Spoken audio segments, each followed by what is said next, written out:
வணக்கம் மாணவ செல்வங்களே, நீங்கள் நலமோடு இருக்கிறீர்கள் என்று நம்புகிறேன். வடிகால் என்ற சொல் ஒரு குறிப்பிட்ட பகுதியின் நதி அமைப்பை விவரிக்கிறது.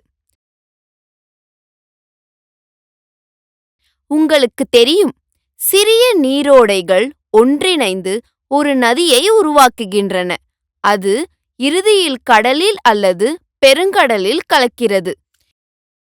இந்த சிறிய ஆறுகள் துணை நதிகள் என்று அழைக்கப்படுகின்றன மற்றும் பிரதான நதி மற்றும் அதன் துணை நதியால் வடிகட்டிய பகுதி வடிகால் படுகை என்று அழைக்கப்படுகிறது.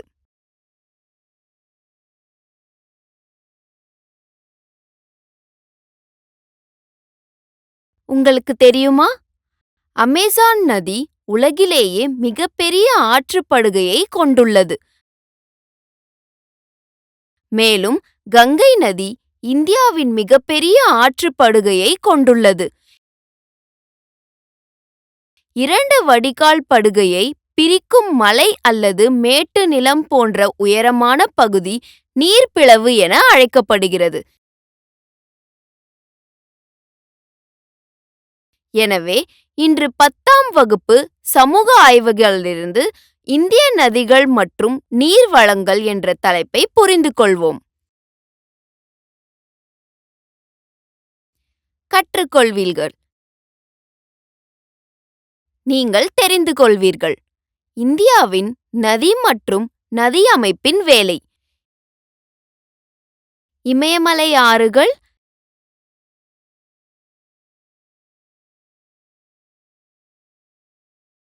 சிந்து அமைப்பு, கங்கை அமைப்பு, பிரம்மபுத்திரா அமைப்பு, இந்திய தீபகற்ப நதி.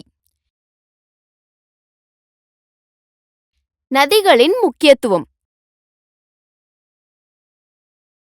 ஏரிகள் நிரந்தர அல்லது தற்காலிக ஏரிகள், இயற்கை மற்றும் மனிதனால் உருவாக்கப்பட்ட ஏரிகள், நன்னீர் ஏரிகள் அல்லது உப்பு ஏரி, எருதுவில் ஏரிகள், லகூன் ஏரிகள். பொருளாதாரத்தில் நதிகளின் பங்கு. நதி மாசுபாடு. நதி மாசுபாட்டிற்கான காரணங்கள். நதிகளை சுத்தப்படுத்த செயல் திட்டங்கள்.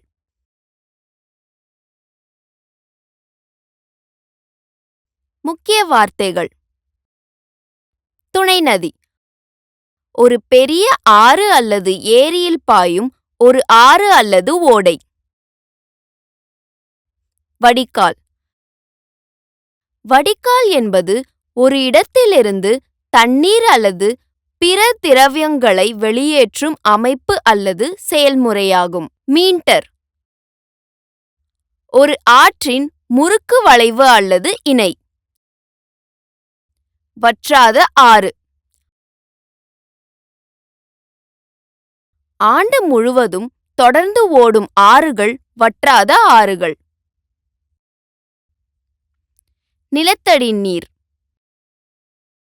நிலத்தடி நீர் என்பது மண், மணல் மற்றும் பாறைகளில் விரிசல் மற்றும் இடைவெளிகளில் நிலத்தடியில் காணப்படும் நீர்.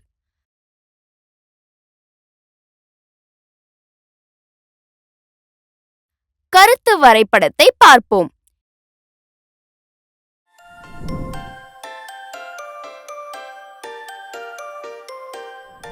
இந்தியாவில் உள்ள வடிகால் அமைப்பு 3 இயற்பியல் அலகுகளின் பரிணாம வளர்ச்சியுடன் தன்னைத்தானே மாற்றிக்கொண்டது.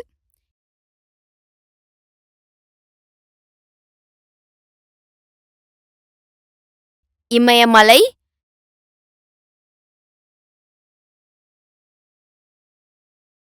தீபகற்ப பீடபூமி மற்றும் இந்தோ கங்கை சமவெளி.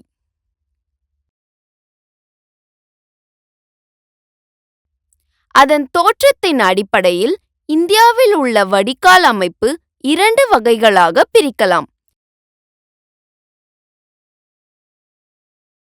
இமயமலை ஆறுகள்,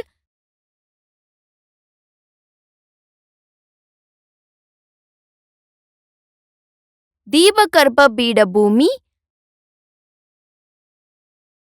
இமயமலை ஆறுகள் 3 கொள்கைகளுக்கு சொந்தமானது: சிந்து, கங்கை, பிரம்மபுத்திரா.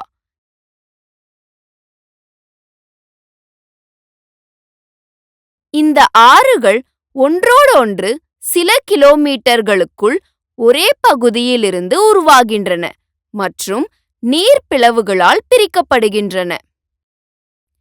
அவை முதலில் மலைகளின் முக்கிய அச்சுக்கு இணையாக பாய்கின்றன. பின்னர் அவர்கள் வட இந்திய சமவெளிகளை அடைவதற்கு பாரிய மலைச் சங்கிலியின் வழியாக தெற்கு நோக்கி திடீரென வளைந்து செல்கிறார்கள். செயல்பாட்டில் அவர்கள் ஆழமான வி வடிவ பள்ளத்தாக்குகளை செதுக்கியுள்ளனர். இது சிந்து மற்றும் பிரம்மபுத்திரா நதிகளால் நன்கு காட்சிப்படுத்தப்படுகிறது.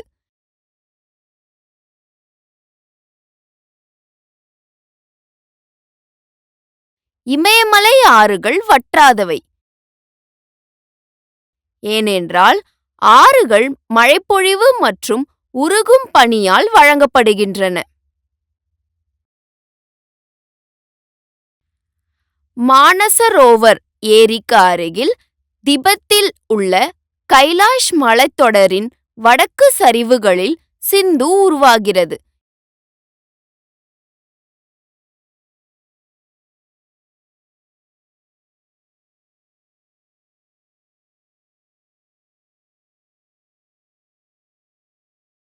இது திபெத்தின் வழியாக வடமேற்கு திசையில் செல்கிறது. இது ஜம்மு காஷ்மீரில் இந்திய எல்லைக்குள் நுழைகிறது. இந்தியாவில் சிந்து நதியின் முக்கிய துணை நதிகள்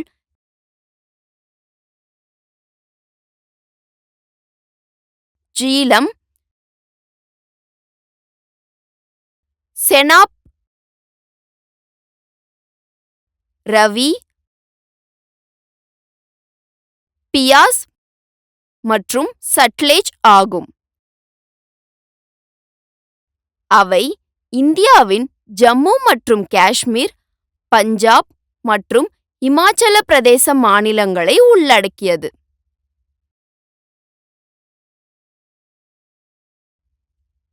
கங்கை அமைப்பு. கங்கைக்கு இரட்டை ஆதாரங்கள் உள்ளன. பாகீரதி என்று அழைக்கப்படும் கங்கோத்ரி பனிப்பாறை முக்கிய ஆதாரமாக உள்ளது.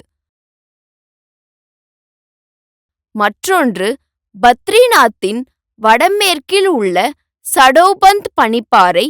இது அலகநந்தா என்று அழைக்கப்படுகிறது.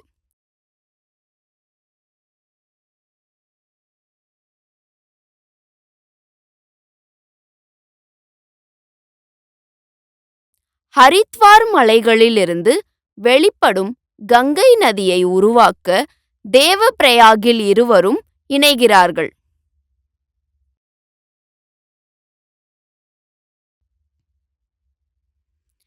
கங்கையில் ஏராளமான துணை நதிகள் இணைகின்றன.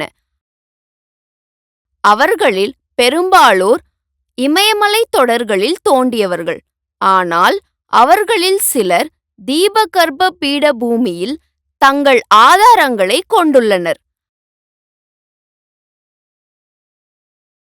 பிரம்மபுத்திரா, அதாவது திபெத்தில் சாங்போ என்று அழைக்கப்படுகிறது, மானசரோவருக்கு அருகிலுள்ள கைலாஸ் மலைத்தொடரின் செமாயுங்டுங் பனிப்பாறையின் முகப்பிலிருந்து எழுகிறது.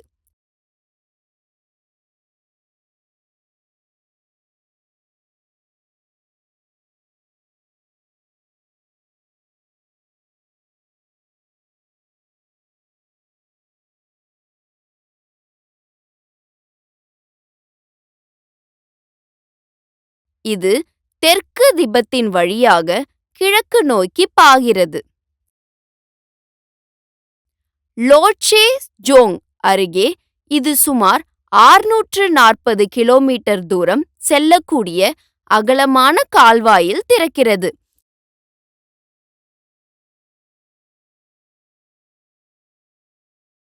அதன் பிறகு நதி ஒரு தொடர் வேகத்தில் உடைகிறது. இது இந்தியாவின் அருணாச்சல பிரதேசம் வழியாக தென்மேற்கே ஒரு பெரிய வளையத்தில் நுழைகிறது. முதலில் சியாங் மற்றும் பின்னர் திஹாங். அசாம் பள்ளத்தாக்கில் உருவாகி திபாங் மற்றும் லோஹித் ஆகிய 2 துணை நதிகளால் இணைக்கப்பட்டுள்ளது.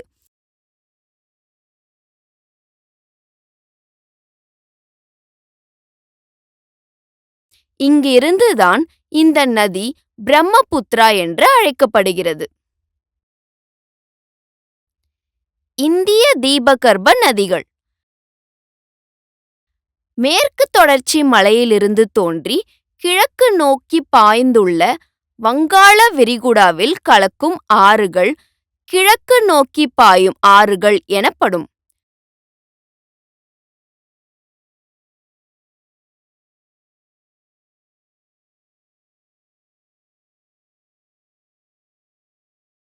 மேற்கு தொடர்ச்சி மலைகள் என்பது பெரிய தீபகற்ப நதிகளுக்கு இடையே உள்ள நீர்ப்பிரிவாகும்.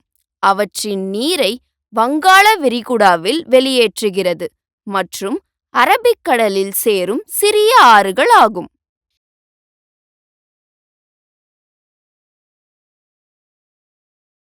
விந்தயாஸ் மற்றும் சத்புரா மலைகளிலிருந்து தோன்றி மேற்கு நோக்கி பாய்ந்து அரபிக்கடலில் கலக்கும் ஆறுகள் மேற்கு பாயும் ஆறுகள் எனப்படும்.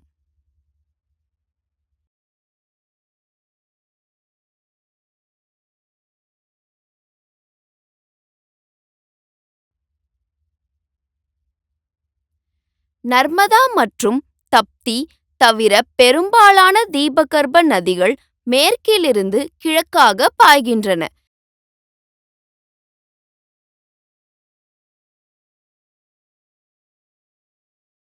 தீபகற்பத்தின் வடக்கு பகுதியில் உருவாகும் சம்பல், சிந்து, பெட்வா,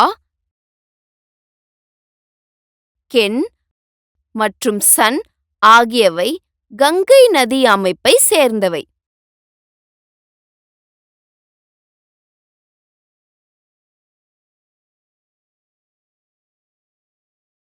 மகாநதி, கோதாவரி, கிருஷ்ணா மற்றும் காவிரி ஆகியவை தீபகற்ப வடிகால் மற்ற முக்கிய நதி அமைப்புகள்.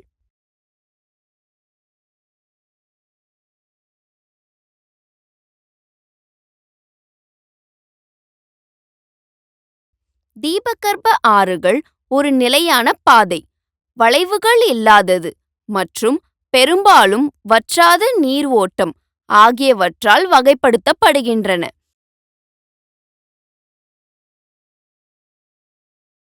கோதாவரி மிக பெரிய தீபகற்ப நதி அமைப்பு ஆகும்.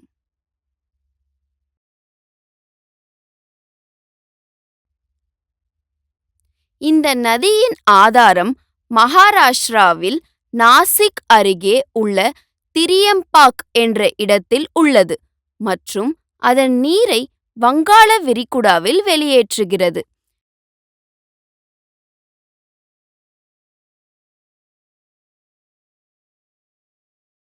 நர்மதா நதி மத்திய பிரதேசத்தில் அமர்கண்ட் மலையில் எழுகிறது.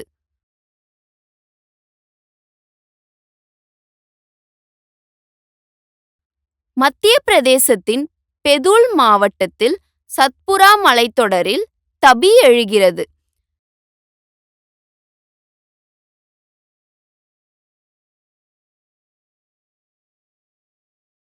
சத்தீஸ்கரின் மலைப்பகுதியில் மகாநதி எழுகிறது. மகாராஷ்டிராவின் மகாபலேஸ்வர் அருகே உள்ள நீரூற்றிலிருந்து கிருஷ்ணா நதி எழுகிறது.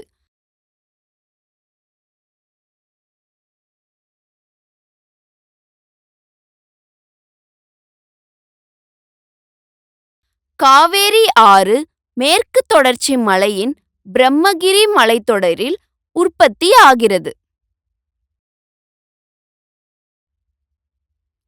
ஏரிகள்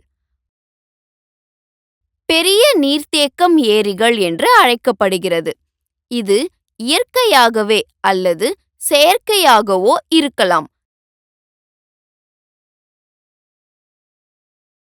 நம் நாட்டில் பல ஏரிகள் உள்ளன. ஏரிகளின் வகைகள்: நிரந்தர அல்லது தற்காலிக ஏரிகள். எல்லா காலங்களிலும் நீர் இருக்கும் ஏரிகள் நிரந்தர ஏரிகள் எனப்படும். மழைக்காலத்தில் மட்டும் தண்ணீர் இருக்கும் சில ஏரிகள் தற்காலிக ஏரிகள் எனப்படும்.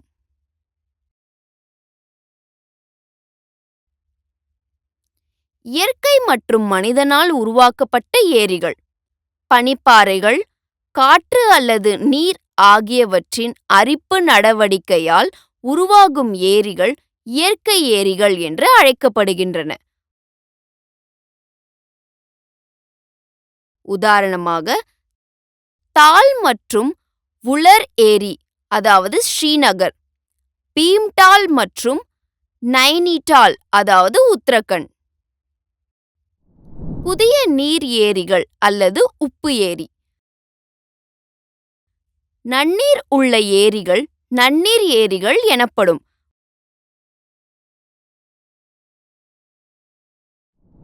உதாரணமாக, தால் மற்றும் வுலர் ஏரி, அதாவது ஸ்ரீநகர்,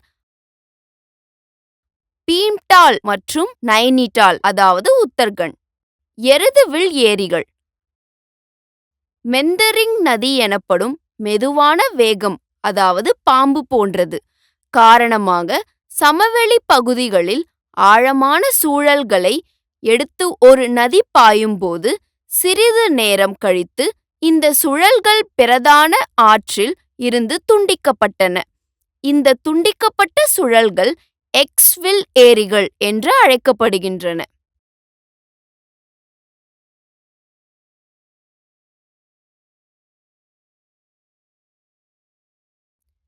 லகூன் ஏரிகள்: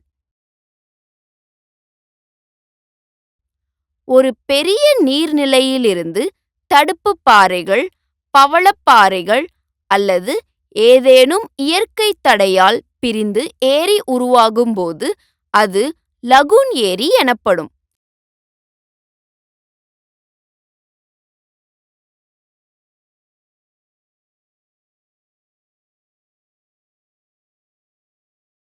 உதாரணமாக, சிலிகா ஏரி, அதாவது ஒடிசா,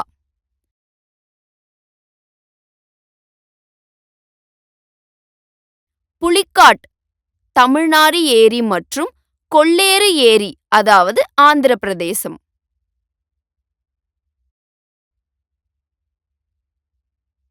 பொருளாதாரத்தில் நதிகளின் பங்கு: மனித வரலாற்றில் நதிகளுக்கு அதிக முக்கியத்துவம் உண்டு.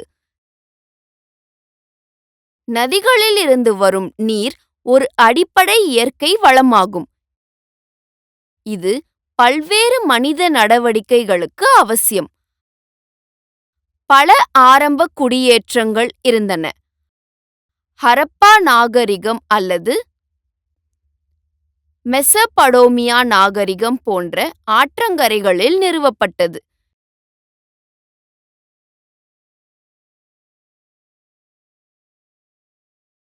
நாட்டின் பொருளாதாரத்தை மேம்படுத்தும் நீர்ப்பாசனம்,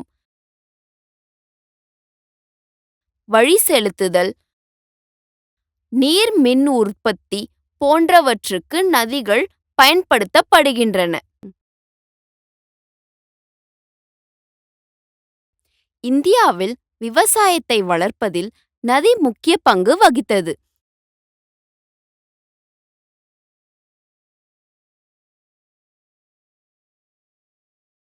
அவை வளமான சமவெளிகளை வழங்குவதோடு மட்டுமல்லாமல் பாசனத்திற்கும் தண்ணீரை வழங்குகின்றன.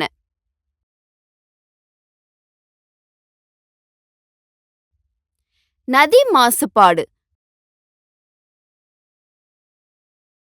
வீடுகள், நகராட்சிகள், தொழிற்சாலைகள் மற்றும் விவசாய கழிவுகள் கொட்டப்படுவதால் ஆற்று நீரின் தரம் குறைந்ததால் அது நதி மாசுபாடு என்று குறிப்பிடப்படுகிறது.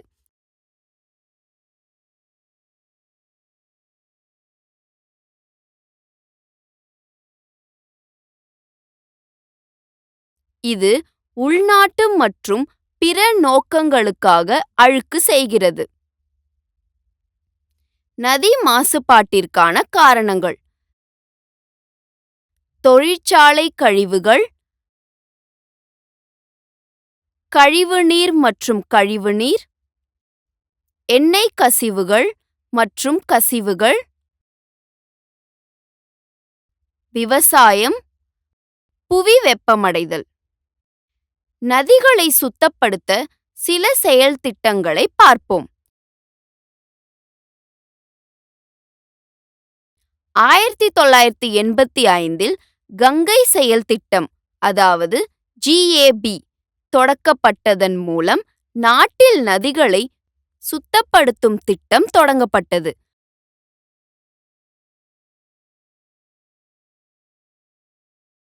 1995இல் தேசிய நதிகள் பாதுகாப்பு திட்டத்தின், அதாவது NRCB கீழ் மற்ற நதிகளை உள்ளடக்கும் வகையில் கங்கை செயல் திட்டம் விரிவுபடுத்தப்பட்டது. NRCBயின் நோக்கம் நாட்டின் முக்கிய நீர் ஆதாரங்களான ஆறுகளின் நீரின் தரத்தை மாசு குறைப்பு பணிகளை செயல்படுத்துவதன் மூலம் மேம்படுத்துவது ஆகும்.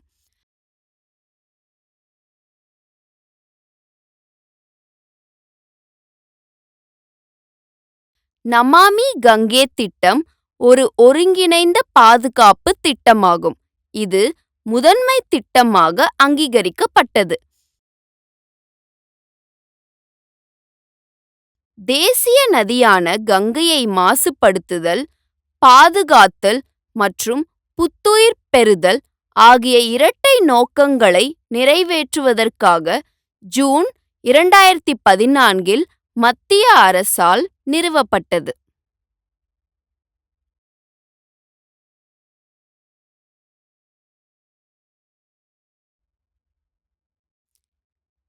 நர்மதா நதி பாதுகாப்பு பணியை மத்திய பிரதேச அரசு நமாமி தேவி நர்மதே என்ற திட்டத்தின் மூலம் மேற்கொண்டுள்ளது.